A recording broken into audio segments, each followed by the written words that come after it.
Hey, what's going on, everybody? It's the CD guy, Johnny Z here. Thank you so much for tuning back into the channel, and today I'm going to be picking my favorite metal album from every year, starting in 1970 all the way to 2022.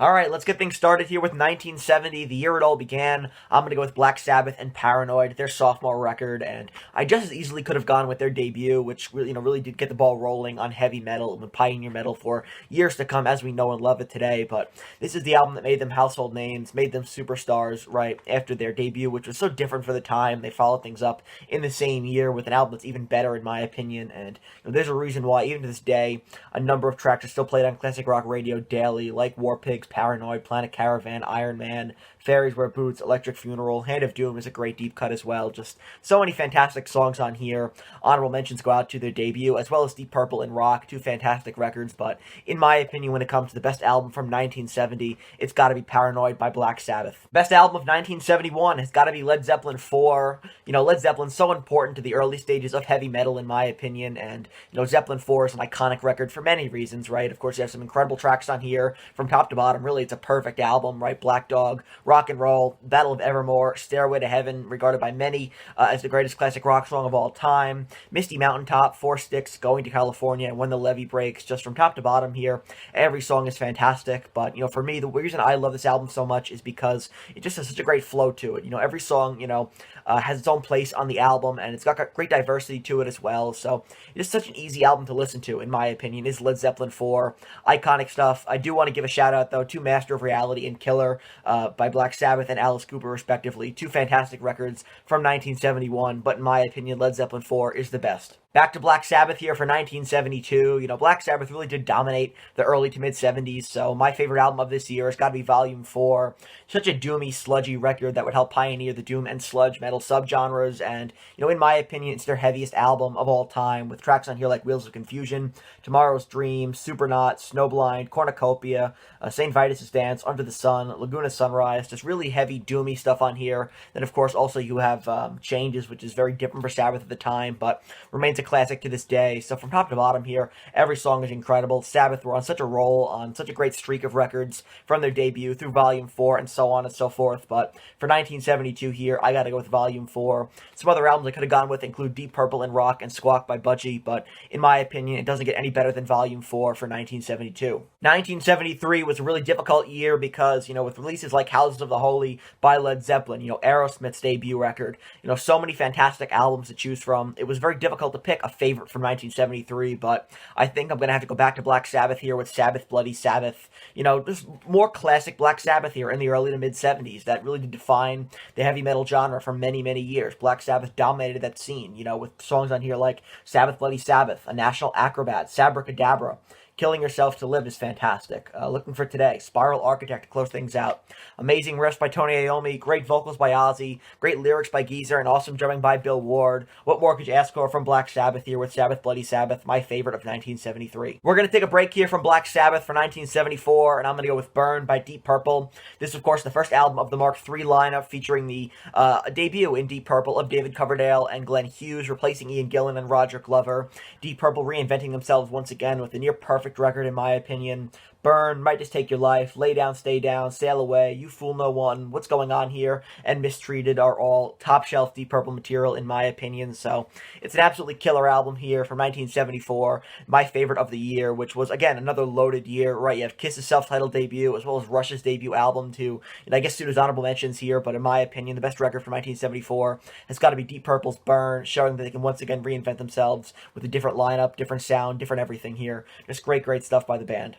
After Richie Blackmore departed Deep Purple, he would kick off Richie Blackmore's Rainbow in style here in 1975. Their self-titled album, one of the best debut records of all time, in my opinion. So important in the history of heavy metal because it helped to put Ronnie James Dio on the map on lead vocals here as well. Produced by Martin Birch, it's an incredible record from top to bottom. Man on the Silver Mountain is the metal essential, right? Self-Portrait, Black Sheep of the Family, Catch the Rainbow, Snake Charmer, Temple of the King is fantastic. 16th Century Greensleeves, If You Don't Like Rock and Roll and Still I'm Sad to close things out.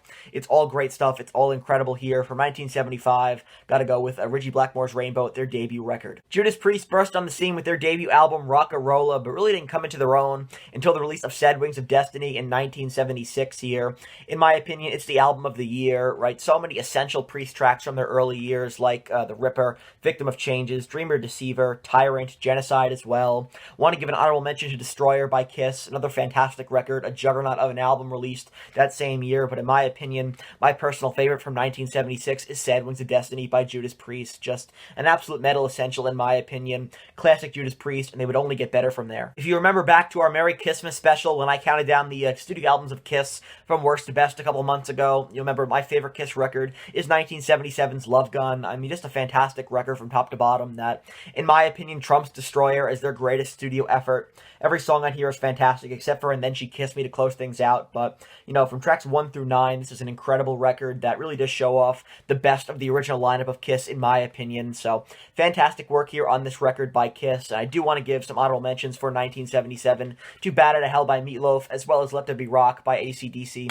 Two other fantastic records. But again, like I said, this is my favorite Kiss album of all time, and just so happened to be released in 1977. So, it is my pick for 77 here, which was a great year in rock and metal. Among other notable releases like Power Rage by AC/DC and Live and Dangerous by Thin Lizzy, 1978 saw witness to one of the greatest debut rock albums of all time, that being Van Halen's debut record here. So important to, the history of rock and metal as well, for being how influential this album is, and, what it would mean for the VH catalog, kicking things off in grand fashion here. With the exception of 5150, you'd be hard-pressed to find a better Van Halen album in their catalog than their debut. Just perfect stuff here by the band, and if you want to hear more of my thoughts on Van Halen's debut record, as well as their entire discography, definitely go check out Rankin' with the Devil, the video I did a couple weeks ago here on the channel, counting down their studio albums from worst to best. Well, AC/DC have made their appearance here on this list in the honorable mentions category for a handful of years, but now in 1979, this is the album that made them household names. Highway to Hell, the final AC/DC album with Bon Scott before he would pass away in early 1980. The band were really coming into their own here when it comes to, their sound, their songwriting as well. All of those 70s albums with Bon, in my opinion, are fantastic top-shelf AC/DC material. I'm more of a Bon Scott guy personally, but there's no denying this is their best album of the Bon era here. Highway to Hell, Girls Got Rhythm, Walk All Over You, Touch Too Much, Beaten Around the Bush, Shot Down in Flames, If You Want Blood, You've Got It is great.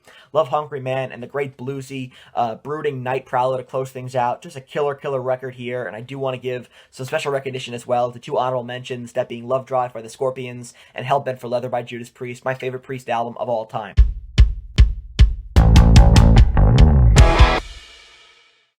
1980 was the year of reinvention in the world of heavy metal. You have Ozzy Osbourne saving his career with Blizzard of Oz here, an amazing solo debut, as well as Black Sabbath reinventing themselves with Heaven and Hell alongside Ronnie James Dio. But in my opinion, the best album from 1980 has got to be none other than Back in Black by AC/DC. This album also marks reinvention here. Of course, Bon Scott, like I said, had passed away in early 1980, so the band were really at a crossroads at this point. They recruited former Geordie vocalist Brian Johnson here on lead vocals, and the rest, as they say, is history.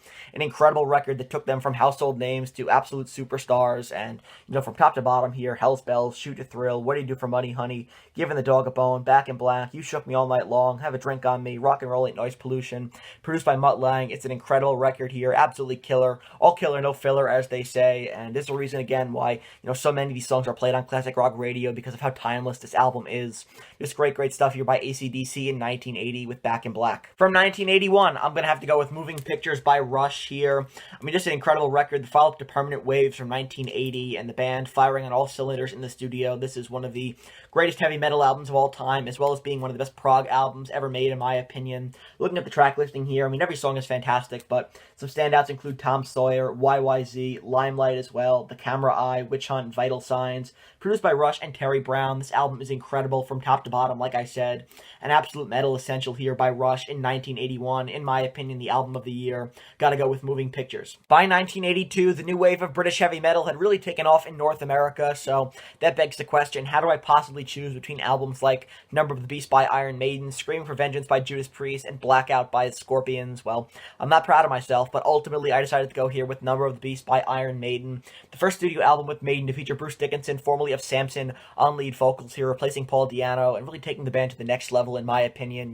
Iron Maiden, my favorite band of all time, so it shouldn't be surprising that for a majority of the 80s entries here going forward, they're kind of going to dominate the 80s, and, deservedly so as well. They were on a legendary streak of albums that started with their debut, continued with, Killers, as well as Number of the Beast, and would go all the way up to Seventh Son of a Seventh Son from 1988. All incredible stuff here, and there's no doubt that Bruce Dickinson joining the band took them to the next level in the studio and live as well. So coming in as my favorite from 1982, it's got to be Number of the Beast by Iron Maiden, but Screaming for Vengeance by Judas Priest is fantastic as well, and was very close to being my pick. So, it's you ask me on a different day, and it might be a differing of opinions here, might be a little bit different, but for today, I got to go with Number of the Beast. Well, speaking of Iron Maiden, they came back 1 year later here with Peace of Mind, album of the year as far as I'm concerned, turning 40 years old this year, or all these albums from 1983, but this is the first to feature Nico McBrain on the drums with Iron Maiden, replacing Clive Burr, coming in with a bang here, that awesome drum intro on Where Eagles Dare. Also, you got Revelations, Flight of Icarus, Die With Your Boots On, The Trooper, To Tame a Land as well. Just top to bottom here, more classic Iron Maiden, and, I do want to give some honorable mentions to Flick the Switch by AC/DC and Holy Diver by Dio, but, early to mid-80s Iron Maiden is tough to beat, so for 1983, I gotta go with Peace of Mind. Maiden back again in 1984 with Power Slave. Just 1 year after another, releasing classic after classic after classic. That was 80s Maiden in a nutshell here. Really difficult year to choose from, with albums like Defenders of the Faith by Judas Priest and Ride the Lightning by Metallica, my favorite Metallica record, but for my money, Power Slave, it doesn't get any better than this as far as I'm concerned, regarded as by many as the greatest Iron Maiden album of all time, and it's tough to disagree with that, honestly. Maybe my personal favorite is A Matter of Life and Death, but Power Slave is up there. It's really close to the top as far as I'm concerned. Great work here by the band, and the tour would be even better. Of course, that's seen with Live After Death, which would be released in 1985, but just incredible stuff here by Maiden, who were on such a roll, on such a great hot streak here with Power Slave from 1984, my album of the year for 1984. It'd be easy to go with Live After Death for 1985 here by Iron Maiden, just to continue the pattern going on, but let's take a minute here to take a break from Iron Maiden and talk about the burgeoning thrash metal scene, really starting to thrive by 1985 here. I'm going to go with Bonded by Blood by Exodus. It's my favorite album from this year. It's a perfect thrash metal debut, in my opinion. Hands down the best thrash debut of all time, as far as I'm concerned, right? You got Bonded by Blood on here, Exodus, and then There Were None. A Lesson in Violence is fantastic. Metal Command, Piranha, Deliver Us to Evil, Strike of the Beast. Just great stuff here by Exodus, and I had the opportunity to see Exodus live with Black Label Society and Anthrax a few weeks ago. It was an incredible show, and I can tell you that some of these tracks here that were played live from their debut records still hold up in live settings so well. It's a fantastic show. Exodus are still fantastic live. I definitely recommend you go out and see them live. Fantastic stuff, but it all started with their debut, Bonded by Blood, in 1985. Incredible record here from top to bottom, featuring Paul Baloff on lead vocals. Just a great talent, and really just kill it here on this record. Super thrashy, and in my opinion, it's the best thrash metal debut of all time. 1986 was another really difficult year to choose from here, between my favorite Van Halen album of all time, 5150, and one of my favorite Metallica records of all time, in Master of Puppets. Also throw in Somewhere in Time by Iron Maiden as well. Super difficult, but ultimately I'm going to have to go with Master of Puppets here by Metallica. This is Cliff Burton's magnum opus here on the bass with Orion. It's an incredible instrumental. Also on here you have Battery, Master of Puppets, The Thing That Should Not Be, Sanitarium, Disposable Heroes, Leper Messiah, Damage Inc. to close things out. Every song on here is fantastic. There's no filler on this album, just from top to bottom. Essential Metallica here, an incredible thrash metal record as well. So important and influential. So, ultimately it was really tough to choose from so many great releases in 1986, but I gotta go with Master of Puppets by Metallica, the follow-up to Ride the Lightning from 1984. For 1987, I could have easily gone with, say, Whitesnake 87, or Appetite for Destruction by Guns N' Roses, or even Among the Living by Anthrax for thrash metal fans out there, but for me, my personal favorite from 1987 has got to be Abigail by King Diamond. This is his sophomore solo release here, aside from stuff with Merciful Fate. Absolutely killer record here. I absolutely love the concept. I think it's really cool. Great vocals, as always, by King Diamond, surrounding himself with a great band. You can see the band here on the back. Just killer stuff from top to bottom. The concept is incredible, and the story told is really cool. Every song does a great job in progressing the story, in my opinion, and some standouts include Arrival, A Mansion in Darkness, The Family Ghost, The Seventh Day of July, 1777, Omens, and then, of course, Abigail, the classic title track here. Just great, great stuff here by King Diamond, my favorite album from 1987. 1988 was an absolutely packed year. I could have easily gone with And Justice for All by Metallica, or Operation Mindcrime by Queensryche, Leprosy by Death, also my favorite albums of all time. But once again here, I'm going to fall back on Iron Maiden because they're Iron Maiden, and that should provide, all the explanation you need with Seventh Son of the Seventh Son here. I mean, this is, in my opinion, one of their greatest records. A really cool concept, just like Abigail by King Diamond. I love a good concept album, and this album is fantastic. All killer, no filler here. Every song progresses the story, and this would be the last great Iron Maiden album, I feel, until Brave New World in 2000. The final with Adrian Smith on guitar until Brave New World. He goes out with a bang, though. It's a great, great record here, and it's my favorite from 1988. For followers of my channel, you know that Wasp are my top 5 favorite bands of all time, so for 1989 here, I'm going to go with the Headless Children. Wasp take a much more serious direction here lyrically on this record. You see the band here on the back doing some of their best work, in my opinion. Blackie Lawless writes some incredible lyrics here, and of course on lead vocals does a killer job as always. Right, The Heretic is fantastic. The Real Me, great Who cover. Headless Children, the title track is great. Thunderhead, Mean Man's got an amazing riff to it. Right, A Rebel in the FDG, Forever Free, great ballad. And, 1989 was another great year, so some other standouts that I would consider honorable mentions here for this list have to be, Skid Row's debut record, No More Color by Coroner, and Practice What You Preach by Testament. But my favorite of 1989 is The Headless Children by Wasp.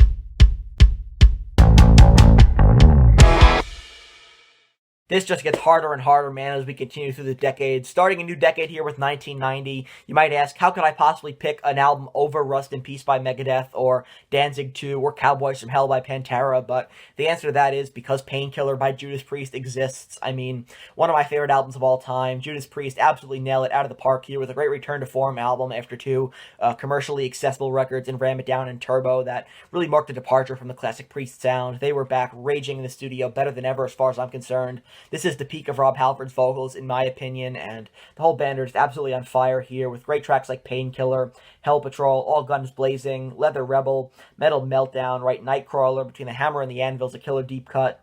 You got A Touch of Evil, Battle Hymn, and One Shot at Glory from top to bottom. This album is just absolutely loaded, and would be the final Judas Priest studio album to feature Rob Halford until Angel of Retribution in 2005. So 15 years before we'd hear Halford on another Priest studio album, but he goes out in style here with an absolute bang with a Painkiller, my favorite album from 1990. 1991 was a loaded year for rock and metal. Of course, it saw, Metallica becoming household names with the release of the Black Album. Also, you have Guns N' Roses releasing Use Your Illusion 1 and 2, 2 monster records released simultaneously, and the rise of grunge with the release of Nirvana's sophomore studio album, that being Nevermind. So, all the eyes were on Seattle at that point, so it makes sense here that my favorite record from 1991 would be this record here, Bad Motorfinger by Soundgarden. I mean, from top to bottom here, this is such a heavy record, right? Almost doomy at times, very Black Sabbath-esque, but some really heavy, doomy riffs here. Also, you got some great vocals by Chris Cornell, one of the all-time best.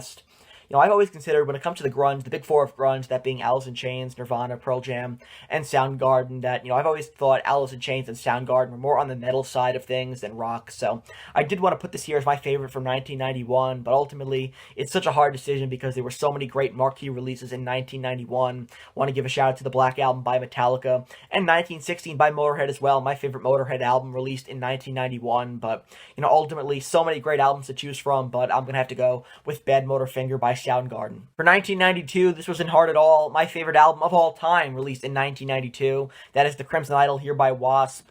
Such an underrated and overlooked album, I think, in metal history. Really, Wasp in general are such an overlooked band, but this is such a great album from top to bottom here. Another great concept. I love a good concept album. Blackie Lawless writes some of his best lyrics here, and he's got some of his best vocals as well. Frankie Banali on the drums does a great job here on this record, and, some honorable mentions for 1992. You got Dirt by Alice in Chains, Countdown to Extinction by Megadeth, and Vulgar Display of Power by Pantera, so not too shabby was 1992, but as far as I'm concerned, it doesn't get any better than The Crimson Idol by Wasp. Like I said, my favorite album of all time. 1993, so the in-studio reunion of Merciful Fate for In the Shadows. In my opinion, it's their best studio album, and lyrically it's a bit different from some of the earlier Merciful Fate records, much more rooted in, macabre, Halloween-esque lyrics here, contrary to, some of their earlier, more satanic lyrics on, some of their earlier records, but In my opinion, it's their best, and musically, of course, it's through and through a great Mercy album, right? Some standouts for me include Egypt, The Bell Witch, The Old Oak, Shadows, A Gruesome Time, Legend of the Headless Rider, Is That You, Melissa is fantastic, and Return of the Vampire. Just great, great stuff here on this album from top to bottom. I love it to death. A fantastic record here. Great reunion album by Merciful Fate, putting out a new studio album for the first time in years. It's a great, great reunion here and an even better record. Just killer stuff here from top to bottom by the band. Oh man, 1994 is tough. Here are the albums that are honorable mentions that are taking a back seat to my pick in 1994. You got The Downward Spiral by Nine Inch Nails. You got Super Unknown by Soundgarden. And of course, you have Euthanasia by Megadeth. Those are all honorable mentions. That's not even my favorite of the year. For 1994, such a loaded year, I gotta go with Far Beyond Driven by Pantera. Pantera records just got more and more heavy as their discography went on. This is a great follow-up to Vulgar Display of Power with some standouts here that include Strength Beyond Strength, Becoming, 5 Minutes Alone, I'm Broken, right? Good Friends and a Bottle of Pills, Slaughtered, 25 Years, Shedding Skin, great cover of Planet Caravan by Black Sabbath as well. For 1994, there are just so many great albums to choose from, but for me, my favorite of that year has got to be Far Beyond Driven by Pantera. But if you ask me again, maybe next week, it could be a different answer because just so many great releases in 94 to choose from here that my opinion could change, any day. Honorable mentions for 1995 include Above by Mad Season, Self-Titled by Alice in Chains, and Nola by Down. But in my opinion, the best album from 1995 has got to be Symbolic by Death.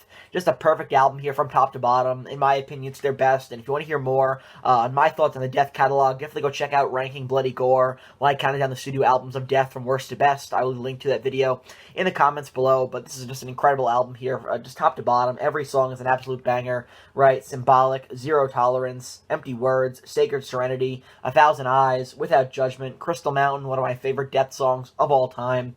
You got Perennial Quest to close things out, just top to bottom, all killer, no filler, an incredible record here by Death, in my opinion, their best from 1995, album of the year for sure, gotta go with Symbolic. 1996, another great year here for metal, but I'm going to have to go with The Great Southern Trendkill by Pantera. Pantera back once again. Again, their album's getting heavier and heavier. This record just blows everything else released in 1996 out of the water, in my opinion. Some honorable mentions here include Load by Metallica, Filth Pig by Ministry, and Evil Empire by Rage Against the Machine, but it doesn't get any better than this, and this is, in my opinion, the best Pantera studio album. Right, they got the title track here, War Nerve, Drag the Waters, Tens, 13 Steps to Nowhere, Living Through Me, right, you got Floods, incredible, The Underground in America, and Sandblasted Skin. Just top to bottom here. Essential Pantera, super heavy stuff. Great vocals by Phil Anselmo. Some great riffing and soloing as well by Dimebag Darrell. Killer work here by Pantera in 1996 with The Great Southern Trendkill. 1997, honestly not as strong as 1996 or 1995, but still a decent year for rock and metal. My favorite record of the year has got to be Accident of Birth by Bruce Dickinson. An amazing solo release here by Dickinson. His solo works at first, after he first departed Iron Maiden, weren't nearly as strong as what he would come out with later in the 90s, later in his solo catalog. But, this album is incredible here, right? You got Freak, you got Star Children, Taking the Queen, Dark Side of Aquarius is fantastic. Road to Hell is amazing. Man of Sorrows, my favorite Bruce Dickinson solo tracks. Accident of Birth, the title track is great. The Magician, Welcome to the Pit, Omega, and Arc of Space to close things out. Killer release here by Bruce Dickinson outside of Iron Maiden. Of course, at the time, Iron Maiden had Blaze Bayley on lead vocals, and Bruce was doing the solo thing. And even though both parties would end up being pretty unsuccessful from a business standpoint, they did release some great work. And I think that Accident of Birth is one of Bruce's best moments here in the studio, doing his solo material. Just great work. And some other standouts here for 97 include KFD by Wasp and City by Strapping Young Lad. 98 was a great bounce back year for metal after 1997, which was a bit lukewarm, bit underwhelming, but 1998, you had The Sound of Perseverance by Death, my favorite album of the year, and unfortunately the final Death album as well. They would not get a chance to release another album before Chuck Schuldner's passing in the early 2000s, but going out with a raging album here, right? You got Scavenger of Human Sorrow, Bite the Pain, Spirit Crusher, Story to Tell, Flesh and the Power It Holds, Voice of the Soul, To Forgive Is to Suffer, A Moment of Clarity, and then their brilliant cover of Painkiller by Judas Priest. Some honorable mentions go out to Chemical Wedding by Bruce Dickinson and Hellbilly Deluxe by Rob Zombie, but for my money here, 1998's best studio album has got to be The Sound of Perseverance by Death. Last pick here of the 90s, I'm going to go with The Fragile by Nine Inch Nails. A great double album here, follow-up to The Downward Spiral from 1994, and a raging, super heavy album here by Trent Reznor and company, absolutely outdoing themselves in the studio with The Fragile. A really dark, brooding exploding record. And some other standouts from 1999 that I'll have as honorable mentions here will be The Battle of Los Angeles by Rage Against the Machine, Slipknot's self-titled debut album, and Scenes from a Memory by Dream Theater as well. All great stuff, but in my opinion, The Fragile absolutely takes the cake for 1999. Fantastic, and one of my all-time favorite Nine Inch Nails records.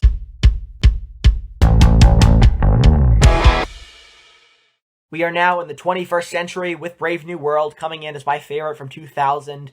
2000 was a great year. You had Reinventing the Steel by Pantera, Brutal Planet by Alice Cooper, and Awake by Godsmack, but nothing is going to top the in-studio reunion here of Iron Maiden with Bruce Dickinson and Adrian Smith for the first time in nearly a decade. Iron Maiden redeeming themselves after the lukewarm Blaze Bayley era, which I actually enjoy, but I recognize it's not top-shelf Maiden material. This, however, is, in my opinion, top-shelf Maiden. Brave New World, great album to kickstart the reunion era of the band with The Wicker Man, Ghost of the Navigator, the title track, Blood Brothers, The Mercenary, Dream of Mirrors, The Nomad, Out of the Silent Planet, and The Thin Line Between Love and Hate. Great work here by Iron Maiden, reunited in the studio with Bruce Dickinson and Adrian Smith for the first time in nearly a decade. 2001 was home to a lot of heavy releases in the world of metal here. Of course, you have God Hates Us All by Slayer, The Crusher by Amon Amarth, and of course you have Mutter by Rammstein. But in my opinion, the greatest album from 2001 has got to be Iowa by Slipknot, an essential new metal record here. The one album that if I had to show somebody who was new to Slipknot or, new to new metal, I would definitely show them this record. This is the album that I think best personifies the band, right? On here, of course, you have Disaster Piece, My Plague, Everything Ends, The Heretic Anthem, right, Left Behind, The Shape, I Am Hated, Skin Ticket, Metabolic, and Iowa to close things out. A raging heavy record here. Great vocals by Corey Taylor and excellent drumming by Joey Jordison as well. Awesome stuff here by Slipknot with their sophomore studio album, Iowa, my favorite of 2001. 2002, to be honest, not one of my favorite years for heavy metal, but it did have its moments here and there with the release of Audioslave's self-titled debut record, as well as Killing the Dragon by Dio. But for me, my favorite album of 2002 has got to be Rock in Rio, the release of this great concert by Iron Maiden on the Brave New World Tour, performing at Rock in Rio in 2001. It's an amazing show here, right? Classic Iron Maiden. What beats Iron Maiden live, honestly? With tracks on here like The Wicker Man, Ghost of the Navigator, Wrathchild, 2 Minutes to Midnight, Blood Brothers, Sign of the Cross, The Mercenary, The Trooper, Dream of Mirrors, The Klansman, on and on and on and on. You know the drill. Iron Maiden live. It doesn't get any better than this for my money. So for 2002, this is definitely my favorite release of the year. Gotta go with Rock in Rio by Iron Maiden. From 2003, I'm gonna go with Life is Killing Me by Typo Negative. The gothic metal legends striking back here with what is, in my opinion, their greatest album, and one that I desperately need to pick up the next time I hit the record store. I really need this album in my collection, but some standouts here include I Don't Want to Be Me, Less Than Zero, How Could She, I Like Goyles, A Dish Best Served Coldly as well as fantastic, Nettie, Anesthesia is fantastic. So there are just so many great songs on here, in my opinion, that make this what I think is their best studio album. So for me, my favorite album of 2003 has got to be Life is Killing Me by Typo Negative, but honorable mention as well to Dance of Death by Iron Maiden and Fallen by Evanescence. Released just 2 years after the death of Paul Bailoff, Exodus returned to the studio with Steve Zetro Souza for the last time until 2014's Blood In, Blood Out. Zetro Souza would depart the band after this record, but with a great performance here on this album, my favorite of 2004, got to be Tempo of the Damned by Exodus. An incredible record here, really thrashy and heavy that I would hold up against, pretty much any of their earlier works from the 80s. Just, it's that fantastic. It's a classic Exodus record for sure, with tracks on here like Star Spangled Banner, War is My Shepherd, Blacklist, a classic, right? Shroud of Urine, Forward March, Throwing Down, and Impaler, credited to Kirk Hammett. So some great tracks on here, in my opinion. Super enjoyable, really heavy stuff here by Exodus. So my favorite of 2004, without a doubt. 2005 was a pretty good year for rock and metal releases, including my favorite release of 2005, Angel of Retribution by Judas Priest, the reunion with Rob Halford, the much-awaited reunion with Rob Halford in the studio. Judas Priest were back at full strength here, with Halford replacing Tim Ripper Owens, who had originally replaced him in the early 90s, but Priest were back at full strength now, and they deliver here with a great reunion comeback album. Judas Rising is great, Deal with the Devil, Revolution, Worth Fighting For, Demonizer, Wheels of Fire, Angel, Hellrider, and Loch Ness to close things out. Is it as good of a reunion album as, say, Brave New World? I don't think so, but nonetheless, it's a fantastic record here by Priest, showing that they could still deliver in the studio 15 years after Rob Halford's departure from the band. And, when it comes to some honorable mentions here, for 2005, I gotta go with Teeth by Nine Inch Nails and 10,000 Fists by Disturbed. But for my money, 2005's great greatest albums got to be Angel of Retribution, marking the reunion of Rob Halford with Judas Priest. 2006 was an easy one. My favorite Maiden record of all time, A Matter of Life and Death. I mean, just, in my opinion, such an underrated and overlooked album, one that, when they first came out with it and performed it live in its entirety, it just didn't go over well with the fans, but I think it's aged extremely well, and, for me, it's always been my favorite album of theirs. It's super heavy, got some great lyrics as well, some killer riffs, right? So my favorite songs of this record have to be Different World, These Colors Don't Run, Brighter Than a Thousand Suns, The Pilgrim, The Longest Day, Out of the Shadows, The Reincarnation of Benjamin Brigg is great, right? Lord of Light, For the Greater Good of God. Every song on here from top to bottom is incredible. And, for some honorable mentions here, we have Kill by Cannibal Corpse and Christ's Illusion by Slayer, but nothing came close to the greatness that is A Matter of Life and Death by Iron Maiden in 2006. This might be a bit of an unpopular opinion, but for 2007, my favorite album of the year has got to be Black Rain by Ozzy Osbourne. Now, I know a lot of people tend to overlook a lot of Ozzy's 21st century works because they all kind of sound similar, and, they definitely do. It's definitely a tried and true formula, but this album is just, in my opinion, so full of, fantastic Ozzy tracks. Maybe a bit accessible for my taste, but nevertheless, some great underrated songs from the 21st century by Ozzy that I just find myself gravitating towards more and more when it comes to, the Ozzy catalog. So some standouts here for me include Not Going Away, I Don't Want to Stop, Black Rain, The Almighty Dollar is a great Ozzy deep cut, really fantastic stuff there. 11 Silver, Civilize the Universe, Here For You, Countdown's Begun, and Trapdoor to close things out. In my opinion, this is the best Ozzy album of the 21st century, and some honorable mentions here from 07 include Dead Again by Typo Negative, their final studio album, and The Apostasy by Behemoth, but for me, gotta go with Black Rain here by Ozzy Osbourne. For 2008 now, I'm gonna go with The Art of War by Sabaton, and this album going up against records like Death Magnetic by Metallica and All Hope Is Gone by Slipknot made it really hard to choose this as my favorite album of the year, but, for me, this is really where Sabaton became Sabaton and really did come into their own here in the studio, right? You have Ghost Division, Art of War, 40 to 1, Unbreakable, The Nature of Warfare, Cliffs of Gallipoli is such a catchy song, right? You got Panzerkampf, Union, Slopes of St. Benedict, The Price of a Mile, Firestorm, and A Secret to close things out. Incredible work here by Sabaton. Really cool concept and an amazing record as well. Like I said, they really did come into their own here with this record here, The Art of War. Great, great work, and my favorite of 2008. 2009 was host to two of the greatest comeback records in all of heavy metal, that being Blood of the Nations by Accept, and you also have Black Is Way to Blue by Alice in Chains. So really tough to pick my favorite album of 09 between the two of them, but ultimately here, I'm going to have to go with The Blood of the Nations by Accept. I mean, just an incredible comeback here, featuring the debut of Mark Tornillo on lead vocals, replacing Udo Dirkschneider, and, of course, the band were back in full swing here, having not, made a studio album for many years, but it sounds like they had not skipped a beat, with a new vocalist here and a new lease on their careers, as far as I'm concerned. Same can be said for Alice in Chains and Black Is Way to Blue, but I just feel like this album's a little bit stronger, so I love Blood of the Nations. I think it's a great record, but some other standouts from 2009 that are honorable mentions include Endgame and World Painted Blood, on top of Black Is Way to Blue. All great albums, but in my opinion, Blood of the Nations trumps all three of them. Great, great work here by Accept, returning to the studio with a vengeance.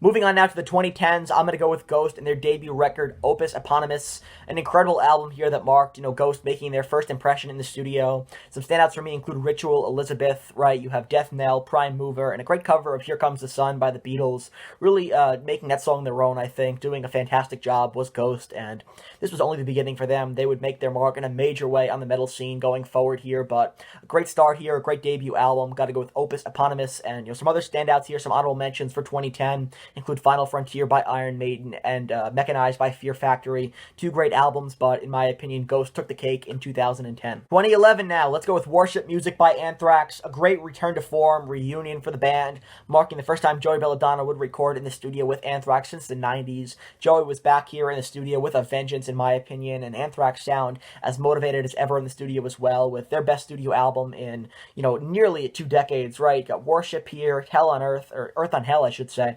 The Devil You Know, Fight Until You Can't, I'm Alive, In the End, The Giant, Judas Priest, right? You have Crawl and Revolution Screams to close things out. An incredible record here, great return to form, comeback by Anthrax in 2011 with Joey Belladonna back in the band and, returning with a vengeance as far as I'm concerned. So, some other standouts and honorable mentions from 2011 include Surtur Rising by Amon Amarth and The Hunter by Mastodon. 2012 was dominated by Sabaton with the release of Careless Rex, an incredible record by the band here that sees them going to the next level. Like I said, Art of War was really them coming into their own, but they would continue to get better and better with every release, including this album here, with tracks on here like The Lion from the North, A Lifetime of War, The Caroline's Prayer, Careless Rex, the title track is fantastic, Killing Ground, Poltava, Long Live the King, and Ruina Imperi. Just so many great songs on here. I could have easily also gone with King Animal by Soundgarden or Dark Roots of Earth by Testament, but for me, Careless Rex by Sabaton is just such a monster marquee record in their catalog that it was my favorite of 2012, and I have to go with it here.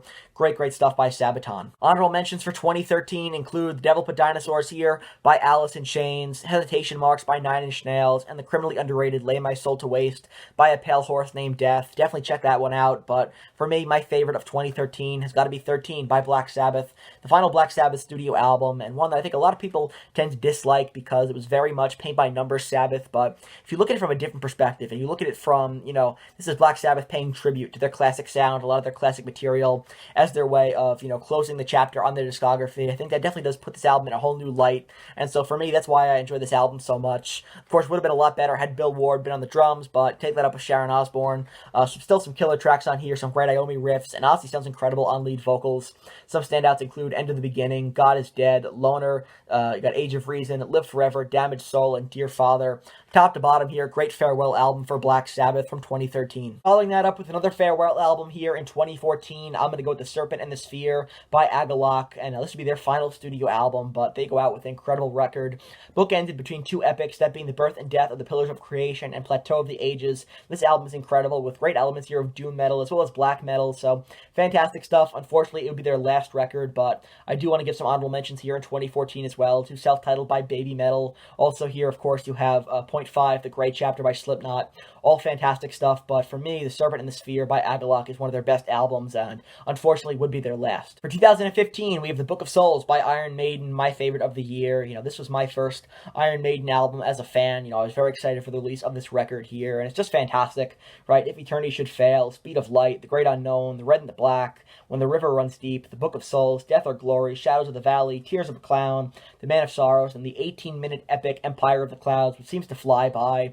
Just a great, great album from top to bottom here. It's, in my opinion, one of Iron Maiden's best, and again, there might be a little bit of a sentimental factor, seeing that it was my first Iron Maiden record as a fan, but still, nonetheless, Maiden showing that they are still capable of releasing massive, incredible albums like this one. Just a great double album here by Iron Maiden in The Book of Souls, but 2014 was a good year for other bands as well. You have Meliora by Ghost and Golgotha by Wasp, also Immortalized by Disturbed, all some great honorable mentions, but for me, what takes the cake in 2015 is The Book of Souls by Iron Maiden. 2016 was an amazing year for thrash metal, between releases by Megadeth, Anthrax, Testament, and Metallica. I basically have my pick here between a number of fantastic thrash releases to choose from, so for 2016, I'm going to go with Dystopia by Megadeth.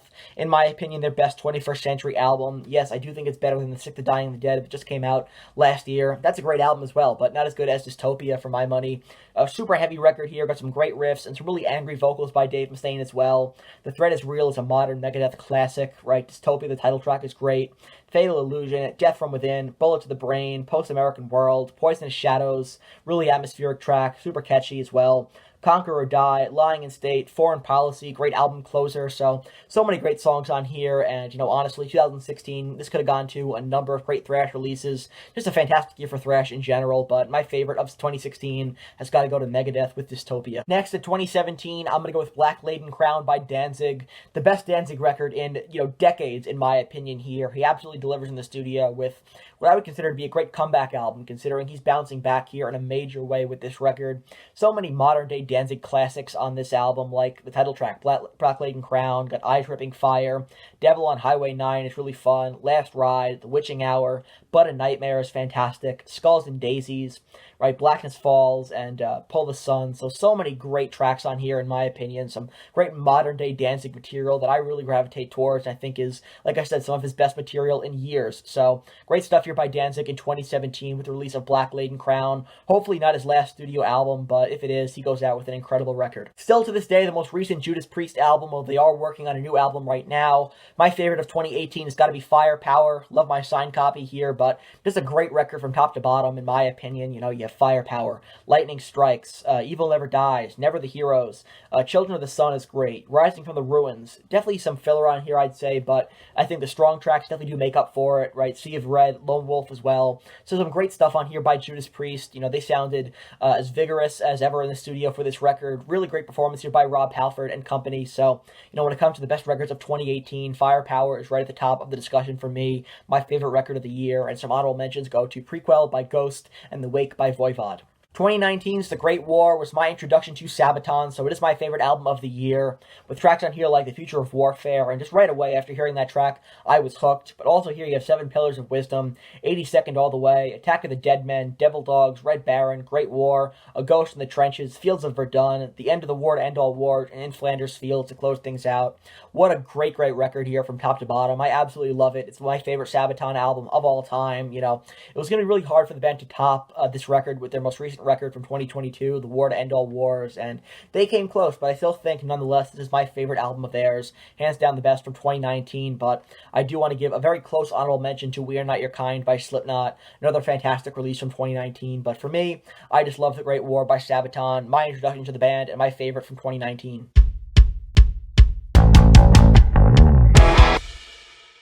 In the home stretch now, in the 2020s, you know, 2020 was a terrible year for everybody, but at least the music was really good. My favorite album of the year has got to be Titans of Creation by Testament, a great thrashy, heavy record, almost proggy at times as well, able to incorporate elements of progressive metal here, mixed with thrash. Just a great record from top to bottom. I love it. Children of the Next Level, World War III, Dream Deceiver, Night of the Witch, City of Angels, Symptoms, False Prophet, you know, Code of Hammurabi, Curse of Osiris, and Catacombs are all fantastic tracks in my opinion, and this is, in my opinion, the best Testament record in a number of years, probably their best since The Ritual, so definitely the best of the post-reunion era following the formation of Damnation, so great work here by Testament. Can't wait for the next studio album, whatever that is. I understand that they're working on that right now, but it can't come soon enough, but until then, we do have this great record to hold us over, Titans of Creation, but some other standouts from 2020 that are going to be honorable mentions here are Ordinary Man by Ozzy Osbourne, and What the Dead Men Say by Trivium. Great records here all around. When I was first starting out with this YouTube channel, I posted my top 15 favorite rock and metal albums of 2021, and that was a significant video